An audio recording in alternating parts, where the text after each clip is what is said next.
There's gold in them there hills. I remember seeing that cartoon when I was a kid, and that old miner would pop up out of nowhere. There's gold in them there hills. You know what else there is? There's principles. Principles, rules, practical things that work for everybody every time. They're like the laws of gravity. People label them differently, but they work the same for everyone.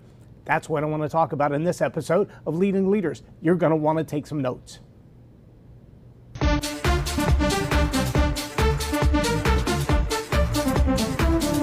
Think storytelling's just for bedtime? Nah, it's the secret sauce for business magic. Stuck in a rut with bland pitches and yawning clients? Enter Boost Your Business with StoryPower. 6 weeks of epic storytelling training. It's like leveling up in a video game but for your career. Master the art of narrative and watch connections blossom like a viral TikTok. Simple, impactful, and game-changing. Ready to transform your biz vibes? Dive in now and make storytelling your superpower. Subscribe now for access to our extensive media library of leadership lessons promoting faith, family, and freedom. Begin your personal growth plan at StoryPowerAcademy.com for leadership development and communication skills training. I'm Loren Norris with Leading Leaders Podcast. There are some gold in them there hills. It's a true story. Now, I can tell you that over spring break, we went to the Crater of Diamonds, I believe is what they call it. You know what it is? It looks like an unplowed, well, it's a plowed field. It's a plowed field o' dirt. Field o' dirt, that's what it is. No corn, no maize, and apparently from time to time, a diamond pops up. So people pay to go dig in the dirt. In all honesty, while it was a little bit of fun, it was fun watching the kids kind of discover whatever was shiny and sparkly. They discovered Earth for the first time. They were celebrating, and on the other hand, I saw a whole lot of people out there that look like the same kind of people that buy a lottery ticket every single week. The kind of people that come out there and they've got their little spot and they dig here every single time they're here, and they're convinced that if they keep digging that same spot, or maybe if they move over 3 feet, or they go up the hill closer to where the rainfall comes out, that they're going to find the diamonds that are hidden there. I think the last big one that was of note that was found was 1998. I mean, like, that's what the sign on the wall says. They do claim that about every month somebody finds a diamond. I don't know how many hundreds of people pay hundreds of dollars to take their family there. They travel from across the country to go dig in the dirt to find dirt. Maybe a diamond or some other kind of precious stone. But I realized that that concept is happening every day in business practices. I mean, there are some things that you can do. In fact, there's an instructional video when you show up at the Crater of Diamonds. It tells you how to look for diamonds, what kind of things you might expect to see. How should you process the dirt?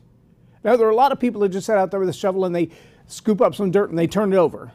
And they look through it a little bit, and then they scoop up some more dirt and they turn it over and they look through it a little bit. And they're kind of going through the process like for many years I did with my YouTube channel. Like for many years I did, by the way, this month marks season 11. 11 seasons, 11 years of Leading Leaders Podcast. Today, episode 1763. At least we lost count for a season, but we've been pretty diligent on it for the last few years. But early on, I kind of did in my entire business what most people do at the Crater of Diamonds. They dig a little dirt, they flip it over, they hope a diamond shows up, and when it doesn't, they dig a little more dirt. Now, if you watch the video, it says, take the dirt, put it first in the big crater thing and sift out the big gravel and the big whatever. And here's what I think a lot of people are thinking. When you take the big sifter that has holes big enough for bubble gum to fall through, and you shift that around, that the diamonds are going to stay in that. No. Just the dirt clods are going to stay in there. Now, maybe if you smash those up, you might find a diamond hidden in them. But generally speaking, what you're sorting out is the big stuff that's worth nothing.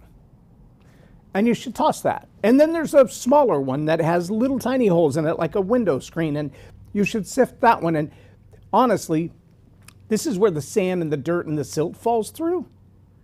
And you would expect a diamond to show up until you realize that the average diamond that's found is not the size of a baseball or a golf ball or a marble,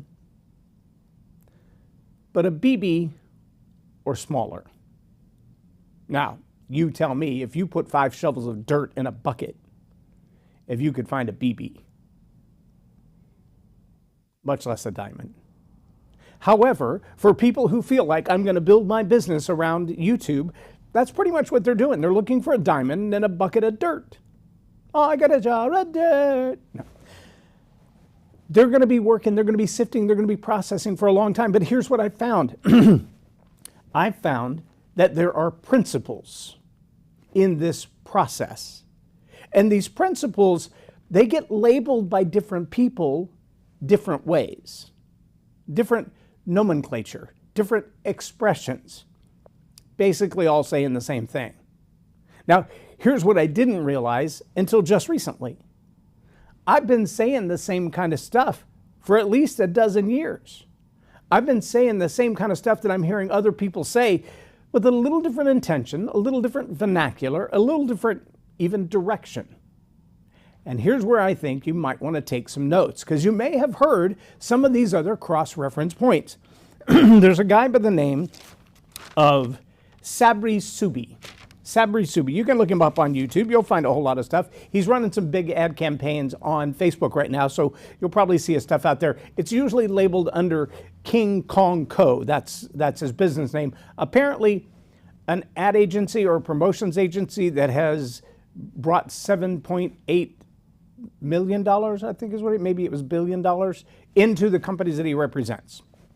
That's pretty good credential. So I watched about an hour-long video of his yesterday, and as a result, I have 12 pages worth of notes. But what really struck me in the notes was, as I was listening to his vernacular, I was hearing not just the words he was saying, but the principles that he was pointing out. And my head began to draw correlations between the principles he was pointing out and other people that I've heard say very clever word arrangements of the same principle. In fact, the ideas are not different. If I said to you, let's have some hot H2O, let's add some bean process to it, you might think, yeah, coffee. Because it is. It's the same stuff. It's a different label for the same ingredients. If I said, let's have some H2O and maybe some bean stuff in it from a cocoa bean instead of a coffee bean. Oh, same thing, kind of. It's really close, right? But the hot water and the beans together make hot chocolate now instead of hot coffee. See, it's a minor tweak with a massively different result, a different outcome. Same principles, same hot water, same juice from a bean mixed together to make, you could do tea, you could do hot cocoa, you could do coffee. It all starts with the same basic ingredients. And how you finesse it, how you tweak it a little bit. Is it an espresso roast or a blonde roast? Is it hot cocoa? Is it milk chocolate or is it dark chocolate? And these are the refinements of the same core processes. And what does that have to do with leadership? Look, if you've been in leadership any period of time, one of the things that you know is that the hardest thing to manage is people. And part of the reason that they're hard to manage is because they all come, so it seems, with their own ingredients. They're all drastically different. You've got to figure out how to manage and measure and track their performance, their emotions, their relationship cycles. If you've ever worked with teenagers, and I have, raising them and employing them, you know that if they have a good football game on Friday night, that half of them aren't going to show up for work on Saturday. If they have a really bad football game on Friday night, they might show up on Saturday, but they come with an attitude. That's the way it works. If you manage people like that and you understand that about their human life cycles, you get it. Maybe you have the one overdramatic young lady who goes through a breakup. Or maybe it's the end of the school season and she's a junior and he's a senior and he's going off to college and she's staying behind, and oh my gosh, you've got an entire year of drama on your hands while you're not going to get a lot of focus. Okay, is that a leadership problem? Is that a management problem? Is that a personnel problem? Is that a hiring problem? Is it a workplace culture problem? Yeah. It's like the hot water. It's just a little nuance of what you added to that cup. It all started with the hot water. Culture, brand, environment, relationships. They're all so interwoven, they're almost inseparable. But see, when it comes to growing a business, what you have to realize is that cycle just isn't in your workplace. It's not just you and your perhaps teenage employees. It's you and the single mom with 3 kids and 2 of them are constantly sick or one of them has special needs. You're going to have some drama in your culture, in your workplace.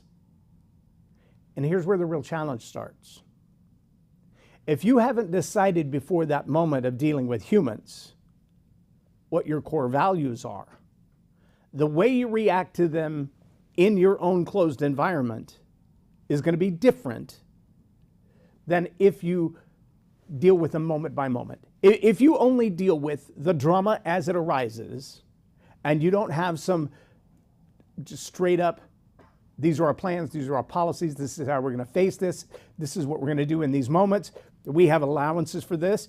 If you don't have any of that involved in your processes up front, if you haven't made that decision ahead of time, then when those drama moments arrive, they'll completely sideswipe your workplace culture. You've got to ask some questions up front to make that possible. I was working with a coaching client recently, and about halfway through our coaching, we committed a week to get ready for a particular keynote presentation.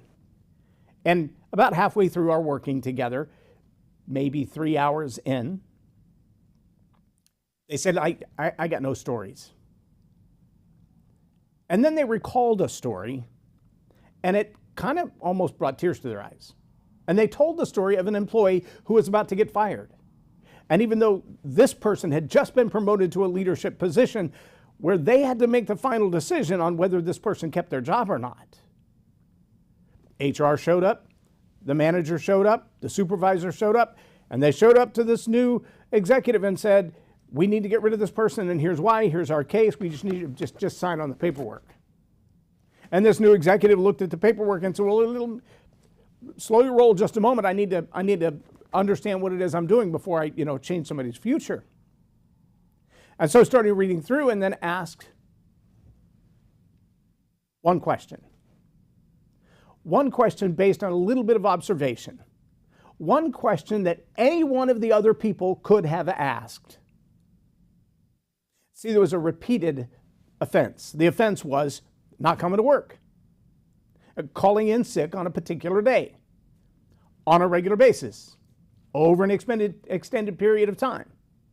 And while that consistent behavior was not good and not appreciated and technically wrong because of the multiple violations, no one had ever asked why.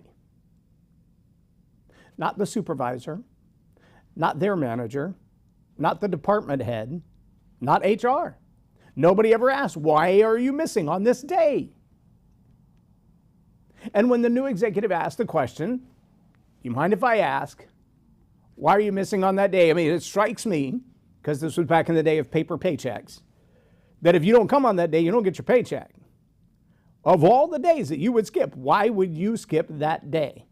And the answer was, that's the only day they can do dialysis for my son. Wow. None of these other people thought to ask that question. See, here's what we missed. We missed that there are priorities, core values. Let me say it like this. I'm going to share some words with you from the training that I participated in yesterday. Okay? Not direct quotes, but close, because I paraphrase even when I'm taking notes. So here's what he said. You have got to ask these questions while you're building your business. What is important to us? What do we stand for? What problem do we solve? Who is the customer? What is important to them? When you have the answer to those questions, that's where you invest your ad spend. That's what he said. That's what Sabri Subi said in his video. You got to ask those questions, and then that's where you invest your money. Now, let me take that same list of questions. I hope you wrote those down. Let me read them again really fast for you. What is important to us? What do we stand for? What problem do we solve? Who is the customer? What is important to them? 5 questions. All right. When we do the 6-week StoryPower course, or the Attitude Hack, or the 10 Key Questions of Leadership Development, any one of those courses, we start with what we call the meta-narrative. The meta-narrative is really simple. It starts like this. Who do you help? And how? Who do you help? Okay. Who is my customer? That's the same question. And how? What's the problem we solve? That's the same question. That question isn't just retail facing. It's not just the problem that we solve for the people who spend money with us. When we ask the bracketing questions, what's important to us? The question we're asking from StoryPower and Attitude Hack lens is, what are our priorities? What are our core values? Now, ironically, he talks about this cycle, and he also says, in the cycle of growing your business, a lot of people think, I'm just going to jump out there, like finding the golf ball sized diamond. I'm going to ignore everything else. I'm going to jump out there, find the golf ball sized diamond by investing all of my seed capital in building a strong brand. Brandon Dawson will equally tell you that is a bad strategy. Just like Sabri will tell you, just like I'm going to tell you. See, the challenge with that, I'm going to jump out there and build a big brand problem, is kind of like what we addressed yesterday. At what point would you sell out? If you built the big brand and there's no substance underneath it, would you walk away when you got the first amount of cash? Well, if all you're after is that one big diamond, do you give up when you realize, I just struck a chord? There's actually like 5 acres of diamonds right there in that one spot, but I found the one golf ball, I'm done. I got my brand, I'm done. Or would you look at it the other way and go, I'm so now focused on building that brand that I've lost sight of the number one thing a business needs. What is the number one thing a business needs? Revenue. Revenue. See, I spent a lot of time in business, moving from corporate America where I had a big budget behind me and I could make mistakes, I could trial and error, I could test and refine, to doing this all on my own where every budget it's, do I do the next mailer or do I pay the electric bill? You lose a lot of the flexibility of the test. So the answer is you do what drives the most revenue and you keep doing what drives the most revenue. Brandon Dawson walks through a very similar model. Here's the way Sabri says this model. He says direct response, make money, improve the product, build the brand, then recruit the team. Don't mess that up, because a lot of people go the other way. They start with hiring a bunch of people, trying to get them to promote the brand, trying to get them to sell the product, trying to get buyers to buy the product, but they're not in the process of growing what it is that they offer. They're still just flipping the dirt over, hoping that something's going to pop up out of nowhere. They're not doing the sifting and sorting process. See, the sifting and sorting process, as overlaid here, starts with direct response, meaning I'm going to promote my product to the people who fall in that core. Who do I help? How do I help them? I'm going to promote to them until I have enough of them buying to support the revenue flow of my business. If I'm doing that well, now I can improve the product that I offer, the service that I offer, get the results that the client wants, and begin asking some of those questions that are the sifting and sorting process. What could I, as a provider, do better for you? How could I get you better results faster? What did I offer you that seemed absolutely irrelevant, and what did I fail to offer you that I absolutely must? If we're not going through that sifting and sorting, that refining process, then we're not going to be able to go to the next level. Brandon Dawson says it like this: focus on promotion. Promote, promote, promote, promote, promote, promote. Why? Because if you don't promote, you don't sell. And if you don't sell, you got no revenue. If you don't have any revenue, you can't go to the next phase, which is profit. Zero revenue equals zero profit. Tiny revenue equals tiny profit. Tinier revenue equals no profit, because you're going to spend all your money promoting your business and you're not going to make any profit. You've got to start with promotion. Promotion, promotion, promotion. Direct promotion, sales, face-to-face, show up at the network meetings. Have the right conversations. Really? Yes, conversations. Not just AI conversations, human conversations. Asking those sorting type of questions. I offer XYZ. Is that a benefit to you? No. Next. If it takes 100 no's to get a next, then get 100 no's. But don't stop with 3 no's and then close down your business and go do something else. Go get 100 no's. It's even easier if you start in a place where you know someone has a need. If you've been watching people do something and it's not working, start there. If you see them fail at something, start with that. Then mix in your passions. And then here's a big key for you. Tell the story of how what you offer them is going to make their life better. And then you got to take that story into your culture. See, here's where that teenage drama begins to create a challenge for your business. It's really easy for people to tell the story that's deep in their emotions and on the surface of their heart and mind. It's hard for them to tell a story that's important to you, to your business, to your brand, and to your customer when there's something else on their mind. How do you change that? Well, I call it attitude engineering. And that is, you've got to be busy about the business as the business leader of telling the story that promotes your brand, promotes your product in the marketplace and in the office space. If you're not doing both, then what happens is people walk up to the retail counter at your retail establishment, and what they don't get is, hey, welcome to XYZ Business. We're happy to serve you. How can we help you? What they do get is 2 employees standing in the counter, not paying any attention to the customer at the counter, but arguing about whatever's going on in their own life. They're so obsessed about their own story, their own drama, they're destroying the workplace culture.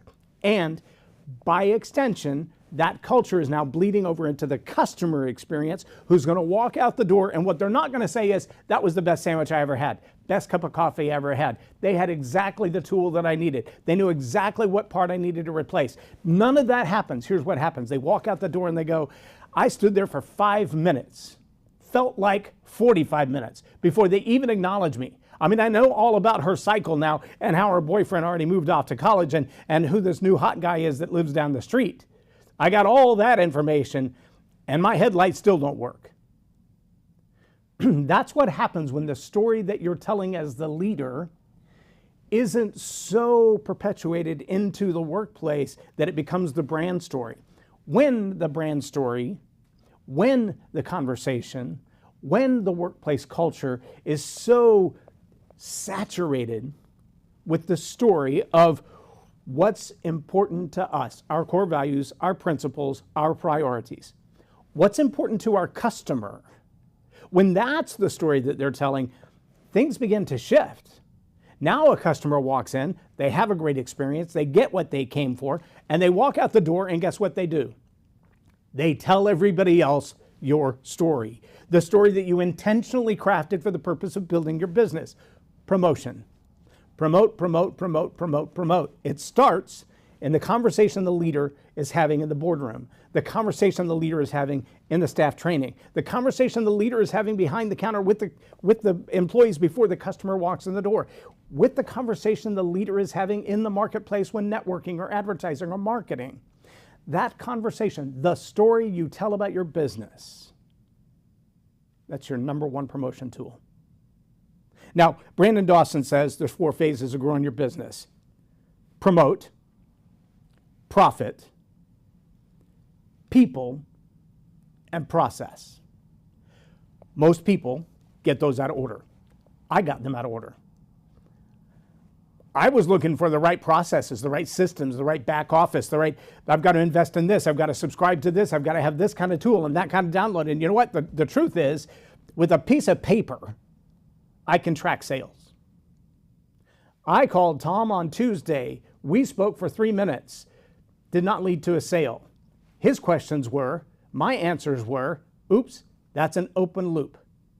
I didn't answer the questions he asked. I called Judy on Thursday. We spoke for 6 minutes. Judy is going to buy. Her questions were, my answers were better than what I gave Tom. Oh, do you need a $2,000 a month CRM for that? No, you just need to be intentional and pay attention to what you're doing. But if you try to get the process ahead of the profit, you're going to spend a whole lot of money and be closed down really, really soon. If you don't promote, you'll never have profit.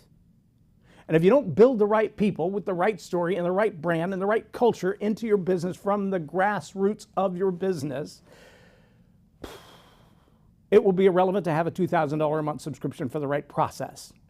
Who cares about the system if you got no sales to track and no employees to promote?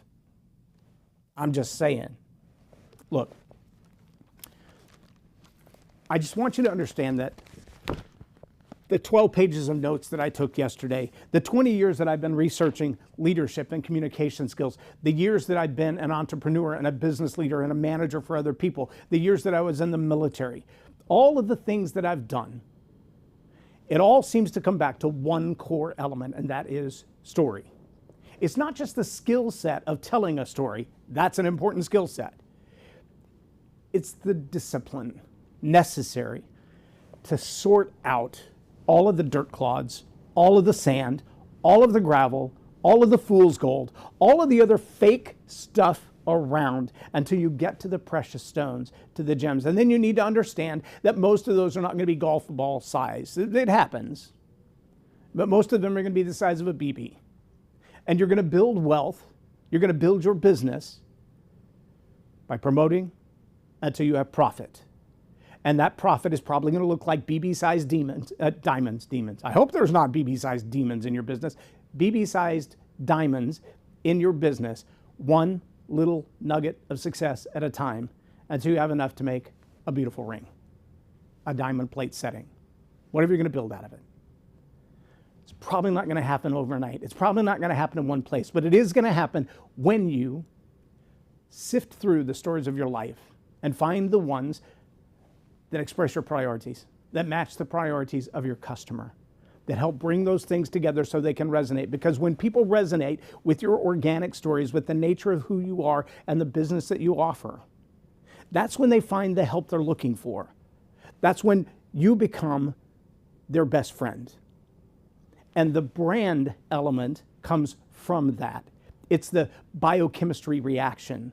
When you resonate with people, they tell others about you. You don't have to spend nearly as much in ad spend when your organic story resonates with people already. Find the group of people that you serve best. Serve what they need, not just what you want to sell. Who do you help and how? And what's the story that you're going to tell them to let them know you can help them? That's the core. And it falls through every line of business study that I've done. Brandon Dawson, Grant Cardone, Brendan Burchard, Russell Brunson, Sabri, all of them.